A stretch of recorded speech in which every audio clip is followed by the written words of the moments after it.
গ্রাম মনিয়ন্দ আমাওরা আখাউড়া বিবারিয়া। এরপর পাগড়ি গ্রহণ করবেন হাফেজ শরীফুল ইসলাম, পিতা আব্দুল লতিফ, মনগুস বিপাড়া কুমিল্লা। গার্জিয়ানদের, ছাত্রদের গার্জিয়ানদের প্রতি দৃষ্টি আকর্ষণ করছি, আপনারাও স্টেজে আসবেন। মাদ্রাসার পক্ষ থেকে আপনাদেরকেও সামান্য হাদিয়া দেওয়া হবে ইনশাআল্লাহ। এখন পাগড়ি প্রদান করবেন হাফেজ মাহবুব আলম, পিতা মফিজুল ইসলাম, নিয়ামতবাগ কসবা বিবারিয়া। তারপর পাগড়ি গ্রহণ করবেন হাফেজ সাইমুন ইসলাম, পিতা শাহাদাত হুসাইন, গ্রাম আকসিনা কসবা বিবারিয়া। অভিভাবকদের দৃষ্টি আকর্ষণ করছি, আপনারা স্টেজে আসবেন, মেহরবানি করে স্টেজে আসবেন। মাদ্রাসার পক্ষ থেকে আপনাদেরকে সামান্য হাদিয়া দেওয়া হবে।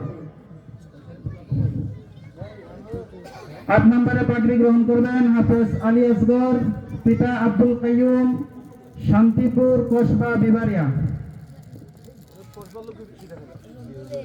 এবং এবার পাগড়ি গ্রহণ করবেন অত্র মাদ্রাসার যেই উস্তাদদের মেহনতে 8 জন ছাত্র পাগড়ি পেয়েছেন, সেই সৌভাগ্যবান উস্তাদগণ হচ্ছেন হাফেজ মোহাম্মদ শামীম হোসেন, গ্রাম আজ্ঞাপুর, ভুরুচং, কুমিল্লা। হাফেজ শামীম হোসেন, পিতা মোহাম্মদ, গ্রাম আজ্ঞাপুর, ভুরুচং।